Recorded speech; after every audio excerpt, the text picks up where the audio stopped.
Hello and welcome to HW News English. I am Shubham Chauhan and we are coming to you live with a very important news that happened this morning from the Supreme Court of India. The Supreme Court of India struck down the electoral bond scheme and it has asked the State Bank of India to stop issuing these bonds henceforth. So they've said a lot of things, but we'll first get some basics out of the way. Electoral bonds are basically, for those of you who aren't aware, who are not sure what it is, these are basically financial instruments that one can use to donate money to political parties. This was introduced around 6 years back by the then Finance Minister Arun Jaitley. This was done to sort of ensure that there is transparency as far as funding for political parties is concerned. But since the time these bonds have been introduced, the biggest issue has been transparency itself, or the lack of it, perhaps, that those who donate money to political parties, their identities haven't been revealed yet. Now, the Supreme Court has said that the electoral bond scheme violates the right to freedom, the freedom of speech and expression, and also the right to information. I'm quoting, this was in fact a constitution bench that was comprising of Chief Justice CJI Chandrachud, Justices Sanjeev Khanna, B.R. Gawai, J.B. Pardiwala, and Manoj Mishra. They heard a batch of cases related to the validity of the electoral bonds. And I'll just quickly read out a few excerpts for you before we get into the discussion. First, Chief Justice Chandrachud said that information about funding of political parties is essential for the effective exercise of the choice of voting. Now, mind you, this ruling comes just months ahead of the 2024 Lok Sabha elections. And after, following the pronouncement of the order, the Supreme Court of India has also issued some directions. But they've also said they've asked the State Bank of India, which is the main issuer. So say, if you're an individual or a company who wants to donate to a political party, until now, you could go to a State Bank of India and you could get these bonds issued in multiples of 1,000 rupees, 10,000 rupees, 1 lakh rupees, and so on. Now, the Supreme Court has said all the details so far of the donors who have donated to various political parties, the State Bank of India has to now give this information, this treasure trove of data, to the Election Commission of India, who has to now upload it on their website. Now, what this means is basically common citizens like you and I, if you want to know which political party was funded by whom in the last 5 to 7 years, we should ideally be having this list of data by March, which is next month. And among other directions that the Supreme Court of India has said that electoral bonds, which are within the validity period of 15 days, but which have not been encashed so far by the political parties, shall be returned by the political party to the original purchaser. Now, there's a lot to discuss. Now, this has, from a legal standpoint or from a political standpoint, there's a lot to discuss as far as electoral bonds and their validity is concerned. Now, to help us answer some of the questions and navigate through this subject, we have with us our managing editor, Sujit Nair. Sujit, how do you see your first comments on the Supreme Court's verdict, which many are calling a landmark verdict? Happy that this verdict has come out. Happy that the Supreme Court felt that the government, the people of India, are entitled to know how political parties are making money. Because if you remember, the Attorney General of India had actually said that, firstly, there can be no general right to know everything and anything without being subjected to reasonable restriction. Secondly, the right to know as necessary for expression can be for specific ends or purpose and not otherwise. This is what the Attorney General said. Shubham, what it meant? What it meant is the Attorney General said that, "Arey bhai, paisa mil raha hai, sabko kyun? Why should everybody know everything?" This is what he said to the court, to the Supreme Court. Why should everybody know everything? Kuch end meet ho raha hai kya? Can a common Indian, what end does it meet to a common Indian if he comes to know that a particular person has given X amount of money to a particular political party? It is 1,000, 10,000, 10 lakh, 1 crore rupees. You could donate it, Shubham, and you could purchase those certificates and donate it to the political party by being, and you could do it absolutely without anybody getting to know your identity. Now, the fact remains that one doesn't know who is paying. One doesn't know who is paying, and most importantly, one doesn't know that why is this person paying? If a businessman is paying a particular political party, Shubham, do you think that the businessman pays because he just thought, ऐसे यार बहुत पैसे हैं, चलो political party को देते हैं? Do you think a businessman will pay? I mean, it's simple logic. The businessman pays a political party because finally he's going to make sure that that political party, if it forms the government, will help his business. He's going to ask his pound of flesh, wouldn't he? That's exactly what is going to happen. And here, what convenience. You pay as in absolute this confidence. No, your identity is not revealed. You are incognito. You pay the money, and you can the political party, and you know that you paid the money. And then later on, if the political party becomes the government of the day, you go to the government of the day and ask for your pound of flesh, and you cannot even relate it to the money that is being paid. Because a common man never knows. Media will never come to know that the ex businessman has paid X amount of money to the political party, and therefore, if these decisions are happening, that is thanks to the money paid by the business to the political party. Therefore, it is in lieu of that. It's a quid pro quo. A common man will never come to know. The media will never come to know. So everything is good. This is what was the situation, and gracefully, I mean, I'm grateful. Gratefully is what I meant. Gracefully, no. Gratefully, the Supreme Court has struck down. So good. Thank God. Thank God for it. At least some decisions from Supreme Court. Some good decisions from Supreme Court. In fact, I'll just pick up from where you also spoke about the pound of flesh that you spoke about for businessmen, and I'll just tell our audience the reason why I'm repeatedly looking at my paper, because there's a lot that the Chief Justice has said while we are waiting a detailed copy of the order. I'll just again pick a quote on what Sujit said. At a primary level, political contributions give a seat at the table to contributors. That is, it enhances access to legislators, meaning the lawmakers that sit in parliament. This access also translates to influence over policy making, which is what exactly Sujit was trying to say, that when somebody donates money, they're not just doing it for the sake of it. They're doing it keeping in mind that somewhere down the line, when one political party comes to power, they will at some point or the other get some favors. This access also translates into influence over policy making. There is also a legitimate possibility that financial contributions to a political party would lead to quid pro quo arrangement because of the close nexus between money and politics. Exactly what Sujit was trying to say.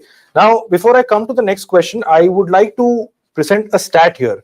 Now, electoral bonds have been sold in 30 phases. This is from March 2018. So, this is roughly around the time the electoral bond scheme came into being. It was officially notified in 2017-18. From 2018 till 2024, January 2024, electoral bonds worth 16,518 crores were sold. And the biggest beneficiary, according to each political party's own declarations, has been the Bharatiya Janata Party with almost 6,600 crores. Now, look, heading into election time, when a lot of accusations have been made with a lot of data being cited that this scheme is only benefiting one political party, what does this mean for the political party then? What does it mean for the BJP heading into an election year then? What are the political implications of it? I'll tell you. Let's keep politics aside for the time being. BJP and politics aside for the time being. I'm just talking about a simple logic. You see, the whole world and its mother knows that the chances of BJP winning 2024 is high. Correct? There is no debate about that. Most of the people assume that BJP will come back to power. Now, with that assumption, look at the money that has been given to BJP. The maximum money has gone to BJP. What does that mean? That means people are giving the money to a political party that they perceive will come back to power. Which means what? Which means that they are expecting that the money they give that political party should have some kind of a return gift at some point in time when they get it. Shubham, that's the point I'm trying to make. It's a fair assumption, isn't it? I am assuming this. I have nothing to say it is that way, but I'm assuming this. And isn't it a fair assumption? I will put in my money where I think I will get some kind of a return. That return could be in interest in monies, in returns in monies, or that returns could be in some favors. So I'm going to put in money, and that's what we are seeing. Bulk of the money is going to one particular political party. Why are other political parties not being paid that kind of money? Secondly, I'm sure when it comes to regional parties where the businessman sees that this particular party is going to come in as regional parties, maybe whatever money is going there because he is expecting that political party to come in as the government in the state. So I am talking from a larger perspective. The larger perspective is this scheme itself, this entire electoral scheme was faulted. It was a faulted scheme. It was faulted. It was faulted from the day go, like possibly the demonetization was. It was faulted. The scheme was wrong. And we went on. It went on for so many years. So much money. You said 16,500 crores, right, Shubham? Yes. 16,500 crores is what you're talking. 16,500 crores exchange hands. And this is what it is. This is what it is. Now what? We have got 2 months more for election. So kitna, matlab, how much more would have been collected? And the whatever has been collected and not encashed for the last 15 days, those monies would have to be returned back. I doubt whether there will be some money like that. Number one. Number two is that I'm assuming now this State Bank will give this data to the election commission. The election commission will actually put it up in the website before the election. I'm hoping all this happens before the election. I'm hoping all this happens before the election. We'll wait and watch. But like I said, this is BJP. It's now become like an open secret that the Bharatiya Janata Party was the largest beneficiary. But doesn't this the bringing in transparency for political funding really matter to us as citizens? We should ideally have the right to know as to who funds our political parties, isn't it? And not just the BJP, any and every political party, be it a regional party or a national party, don't the people have the right to sort of know where the funding is coming from? Because another aspect to this has been that one part of sort of funding political parties has been the electoral bonds. But now what a lot of commentators are also pointing out, that a large chunk of this happens through cash. Funding political parties happens through cash.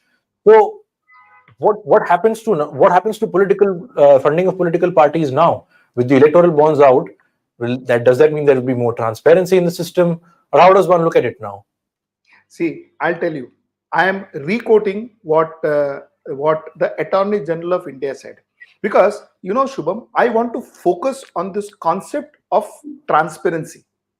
You see, democracy is built based on transparency. Government runs based on transparency. A government runs based on transparency.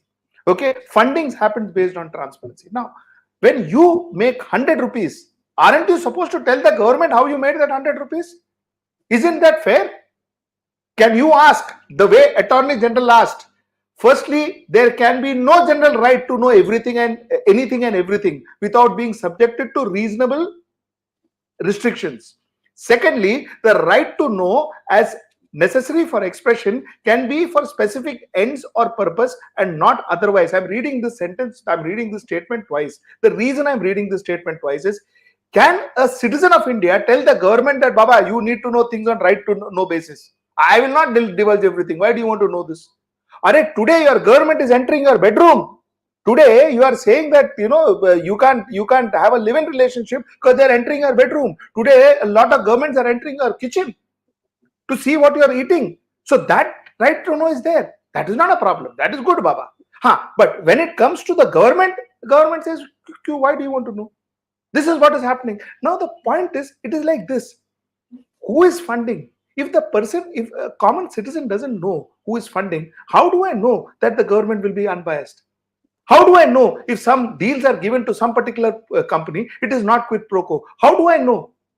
And it is important because finally, the decisions taken by the government, it affects whom? If it affects my life. As a citizen of this country, every decision taken by the government, be it a state government or be it a central government, affects my life. But I don't know who is funding my state government or my central government. Ye kya baat hui hai? Or the party sitting in my state government or the party sitting in my central government in this case. Ye kya baat hui? And how are we even debating? My question is, Shubham, my question is, how could India pass such a law? How could this law get passed in the parliament? What is the respect you are giving democracy? What is the respect you are giving our understanding? You think we are infants? That we don't understand where the money comes and how the money goes? We don't need to? I mean, that's what the government thinks of us? You see, this is the problem. And you know what? It is not about right wing, left wing, center wing and all that. It is about the concept of democracy. And I think any and every person who who appreciates the concept of democracy, who appreciates our constitution, who appreciates the fight, the fact that we are living in a free nation. Our forefathers fought, our founding fathers fought for our freedom, died for our freedom, and we are living in that free nation. I think all those people should rejoice today, to whatever extent, because a lot of money has already gone. So that's one end. Rejoice today, at least to know that the court passed a verdict ke bhai aap dalo. Now again I'm telling you, I will be convinced the day I see that in the website of ECI. I will be convinced that day. Till then, hoga nahi hoga dekhna padega. So, sorry.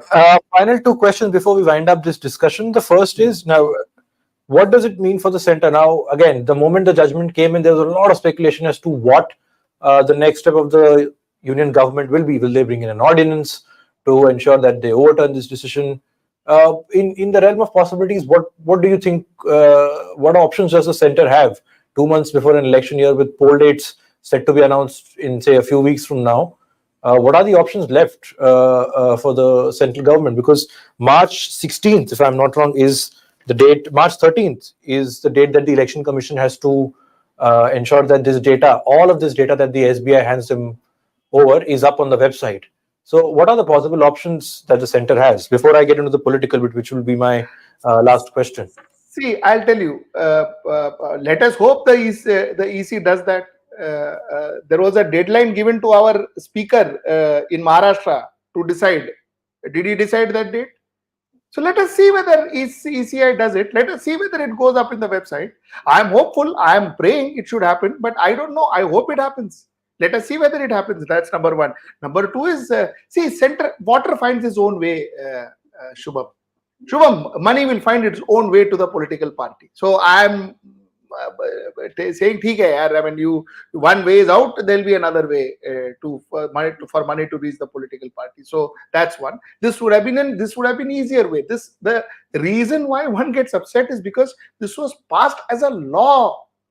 This was passed as a law, which means the political party of the day, the people who voted yay for it, decided that the common citizens of India couldn't care less for us. They wanted us to be in the dark. Those are the people who voted yay for this particular bill, to put it into an act. The point that I'm trying to make is, somewhere down the line, what that government does, what central government does, I don't know, but I hope this list comes up by the defined date of the Supreme Court. I hope. I will be doing another show the day it comes up. That is for sure. Right. And the final question is about the opposition parties. Now, like you mentioned, since the time this bill was introduced, the question as to how could the government or the ruling party at that point bring in such a law. Now, the opposition parties are claiming this as a victory for them.